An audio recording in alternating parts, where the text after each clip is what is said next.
sunshine sky, and there's a reason. Got myself together, yeah. Picture this. Bicentennial bunting flutters outside every corner diner. Disco balls spin over Maplewood dance floors. And the price of a gallon of gas is yo-yoing so wildly that a night cruise feels like a luxury splurge. America in 1976 is caught between post-Vietnam relief, recession jitters, and a craving for anything that lets people forget the headlines for 3 carefree minutes. Out of that cultural pressure cooker burst 15 songs, so bright they seared themselves onto jukeboxes. And then poof, the artists behind them faded like bottle rockets in July. Tonight we're cranking those singles back up, unboxing the wild rumors that chased their creators off stage, and tracing the oddball twists, hecklers, currency laws, TV sitcoms, that kept the hooks echoing long after the lights went out. Ready? Slip on your platform shoes. The first bassline drops hard. One, play that funky music, Wild Cherry.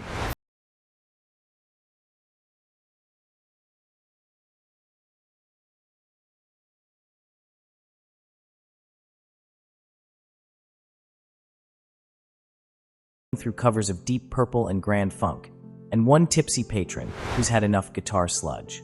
He hollers, "Play that funky music, white boy." Bassist Rob Parisi cracks a grin, jots the phrase on a beer-soaked order pad, and the very next morning corrals the band into Cleveland Recording Company.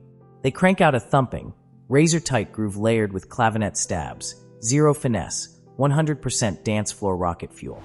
Within weeks the single shoots to #1, moves 2 million copies, and pushes their debut LP platinum. But overnight fame turns band practice into a tug-of-war. Parisi wants to lean deeper into funk. Guitarist Brian Bassett aches for shred solos. Epic Records sides with Parisi, morale nosedives, and by album 2 they can't agree on a single riff. Radio, smelling the tension, shelves the follow-up. 3 years after that drunken shout, Wild Cherry unplugs for good, proving that one heckle can change your life, but unchecked ego will torch the encore. Parisi's bass fades under the mirror ball lights, but another beat is already pulsing in the next studio over, waiting for a powerhouse voice to nail it in a single, breath-stealing take. Tube turn the beat around, Vicky Sue Robinson. Turn the beat around. Love to hear percussion. Vicky Sue steps into the booth wearing platform heels that click like castanets on the parquet floor. Rumor says producer Richie Kermode keeps the tape rolling secretly while she warms up. Robinson unleashes a marathon vocal, no punches, no resplices, and the climactic, turn it up, run pins the VU meters into the red. 15 takes? Nah. 1. Kermode's face goes white. The session band explodes into applause.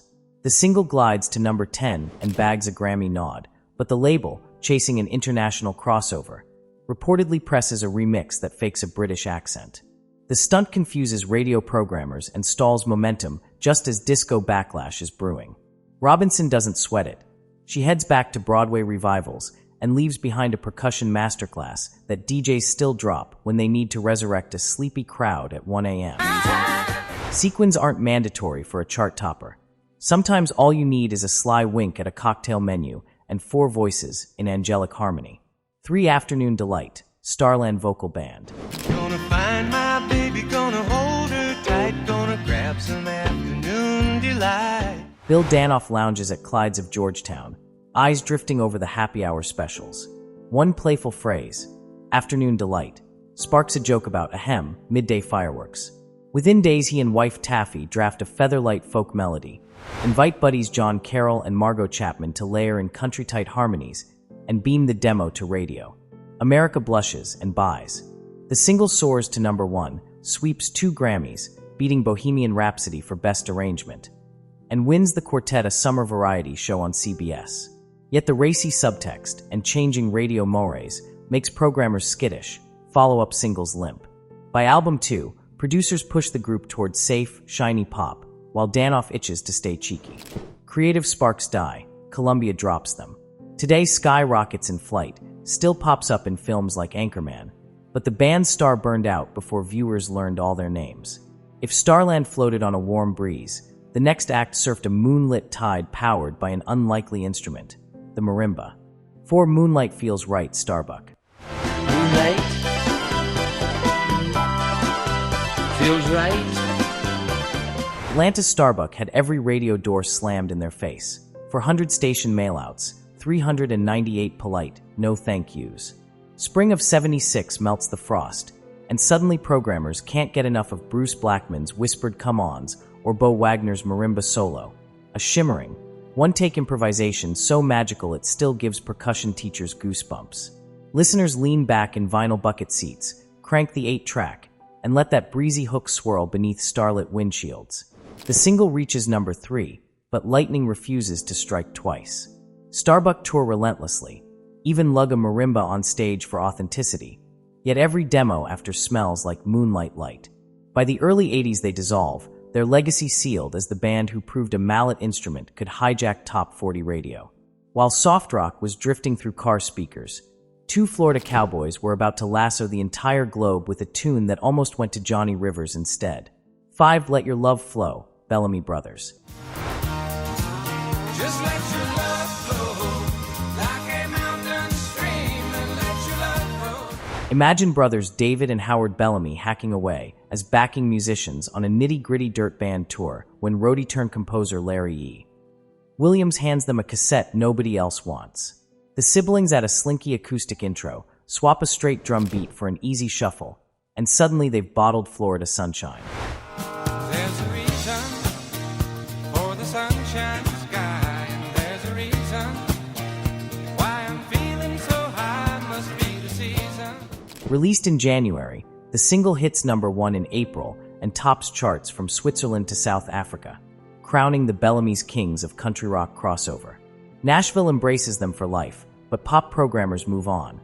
The brothers redirect their energy into honky-tonk two-steppers, racking up country chart toppers while their lone pop smash becomes, no joke, the most requested first dance song in German wedding halls.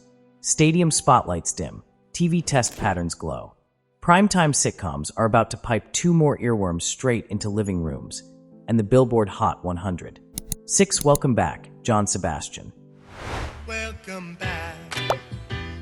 Your dreams were your ticket out. Well, Producers of Welcome Back, Cotter figure a 30-second folk ditty will do. John Sebastian, fresh off Lovin's Spoonful royalties, strums a gentle DG progression and delivers such homespun warmth that studio execs beg for a radio-length edit. Sebastian obliges, adding verses about hallway echoes and old familiar faces. The expanded track rockets to number 1 in 8 weeks, hitching a ride on Travoltamania as Cotter becomes the cheekiest show on ABC. Sebastian, more comfortable fishing upstate than chasing neon tours, shrugs off big label overtures. His next releases barely chart. Still, catch that wistful whistle, and you're instantly back in Brooklyn homeroom with the Sweat Hogs. ABC isn't done. Another show wants a theme song with 1950s bounce, and ends up accidentally landing a top 5 pop single. 7 Happy Days, Pratt and McLean. Sunday, Monday, happy days. Tuesday, Wednesday, happy days. Thursday, Friday, happy days. Songwriters Norman Gimbel and Charles Fox pen a hand-clapping slice of sock hop sugar, then recruit session duo Jerry McLean and Truett Pratt to sing it. The track replaces Bill Haley's Rock Around the Clock as Happy Days' opening theme halfway through season 3. She's my steady, I'm her man. I'm gonna love her all I can. Viewers flood record stores. Nobody expects a 50s pastiche to flirt with the disco-dominated charts, but nostalgia is a powerful drug. Number 5 on Billboard. Pratt and McLean scrambled to craft a full album of Greaser-era throwbacks, only to watch audiences move on once Fonzie's motorcycle jumps the shark, literally. Their harmonized Sunday, Monday still prompts instant sing-alongs at retro diners worldwide. The duo, meanwhile, slipped back into jingle work. TV themes conquered radio. So why not classical music at 120 BPM? One young composer is about to turn Beethoven into dance floor gold. 8 of 5th of Beethoven, Walter Murphy.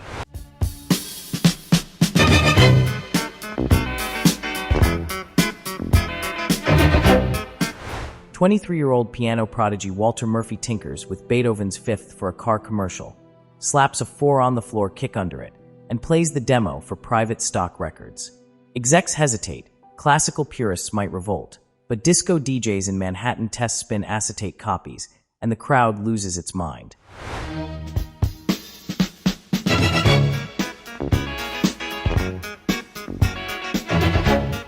Suddenly symphonies are cool again. The single rips to #1, sells 2 million, and gets immortalized on the Saturday Night Fever soundtrack. Murphy dabbles in Follow UPS, Flight 76, anyone? Yet chooses long-term security over pop chaos, shifting into TV scoring. Family Guy owes its big band punch to him. His disco opus, though, still drops jaws whenever a string section swell collides with that thumping hi-hat. We've seen TV magic in classical mash UPS, but can a porn star turn singer, stranded by money laws in Jamaica, hustle up a global smash? Brace yourself.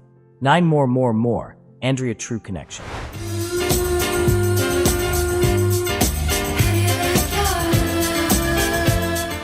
Andrea True lands in Kingston to film an appliance commercial, but a sudden currency freeze traps her fee on the island. Rather than forfeit the cash, she books Dynamic Sound Studio, hires local musicians between reggae sessions, and records a sultry disco groove with producer Greg Diamond.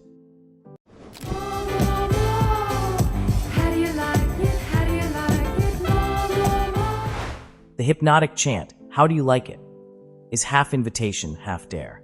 American DJs spin promo copies. Club crowds shout back, more. The single peaks at #4, but True's adult film resumes scares mainstream TV spots. And without tour revenue, the connection unplugs after one album. Pop culture, however, refuses to let the hook die.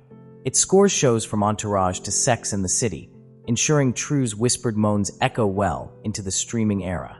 If 3 words can capture disco euphoria, could 2 words do it even better? A pair of German producers are about to find out. 10 Get Up and Boogie, Silver Convention.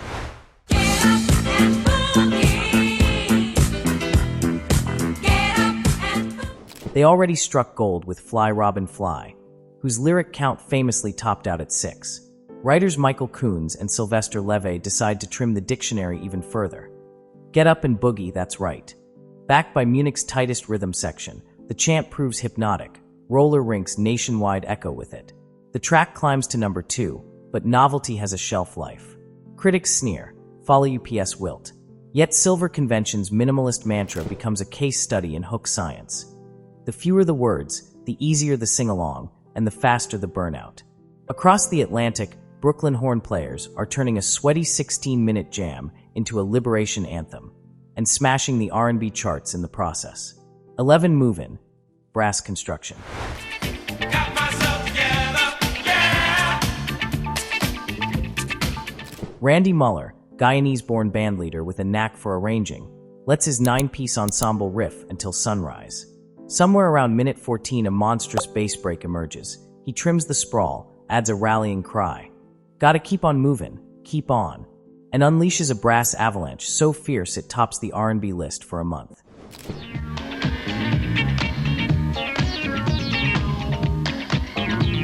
Pop radio, wary of its 7-minute runtime, edits it down and misses half the magic. Still it cracks #14.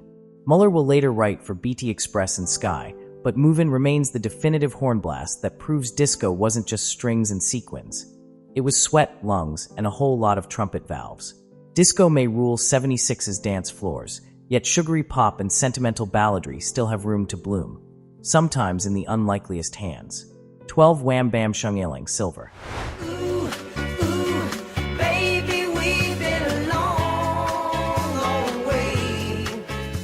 Clive Davis envisions a West Coast Eagles clone and slaps the name Silver on a ragtag LA bar band.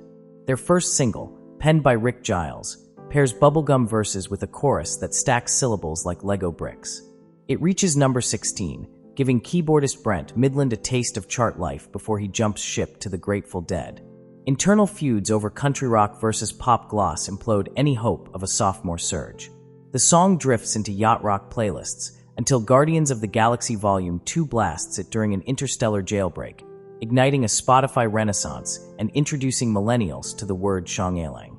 While Silver chase harmonies, a British stage actress reluctantly steps up to the mic, after a producer pays her overdue rent.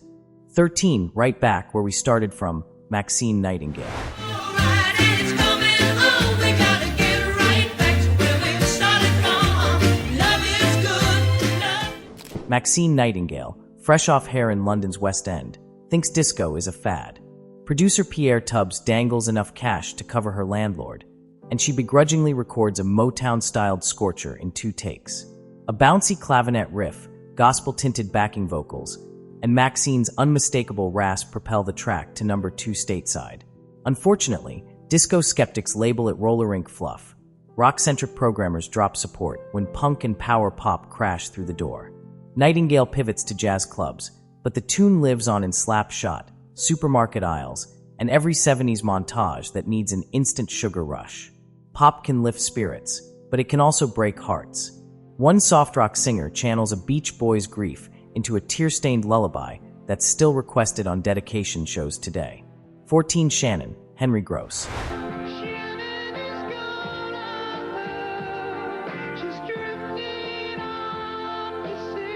While touring with the Beach Boys, former Sha Na Na guitarist Henry Gross hears Carl Wilson lament his Irish setter's tragic drowning. Gross, owning a setter named Shannon himself, sits in a Nashville hotel and pens a gentle requiem wrapped in ocean imagery. The ache in his falsetto carries the single to number 6 and platinum sales. But the song's afterlife gets even stranger. In 1985, radio legend Casey Kasem loses it off-air, furious that producers queued up Shannon after an up-tempo Pointer Sisters record during a long-distance dedication about a dead dog. Bootleg tapes of the meltdown circulate, turning both Kasem and Shannon into cult icons among radio geeks. Gross never cracks the top 40 again, yet dog lovers worldwide still clutch this ballad like a tissue-soaked keepsake. Hearts sufficiently tugged? Good, because our closing track proves that sometimes handing the microphone to the new kid sparks a career you didn't even plan. 15 fooled around and fell in love, Elvin Bishop. But then I fooled around and fell in love. Elvin Bishop is a slide guitar wizard, but he knows crooning romantic lines isn't his strong suit. During sessions in Miami, he tosses the lead vocal to a backup singer named Mickey Thomas. Thomas's soaring tenor transforms Bishop's blues jam into a love-struck power ballad, sailing to number 3 and earning gold. Twist of fate, Jefferson Starship's manager hears the single, plucks Thomas into the band, and by 1979 the newcomer is belting arena anthems like Jane. Bishop. He returns to blistering club gigs, content that his one mainstream smash helped launch another man's stadium reign. Sometimes the gamble pays, just not for the player you expect. 15 flashes, 15 cliff-edge stories, a throwaway heckle that rewires a band's destiny, a Jamaican currency freeze that bankrolls a disco classic, TV sitcom themes that accidentally set the pop charts ablaze, and a power ballad that parachutes a backup singer into rock royalty. Most of these artists went back to day jobs, studio sessions, or endless club circuits, but the grooves they left behind keep resurfacing on blockbuster soundtracks, TikTok dance loops, or late-night radio shows dedicated to forgotten favorites. If even one of these tales made you tilt your head and say, "Wait, that's how that song happened?" then do the algorithm a favor, pummel that like button, hammer subscribe, and drop a comment telling us which one-hit wonder you'd resurrect for modern ears. Because today's quirky earworm, ignored by half the playlists out there, could be tomorrow's viral sleeper hit. Until the next spin, keep your stylus clean, your cassettes rewound, and your curiosity cranked to 11. Rock Inferno signing off. Stay loud, stay curious, and never underestimate the life-changing power of a single perfect hook.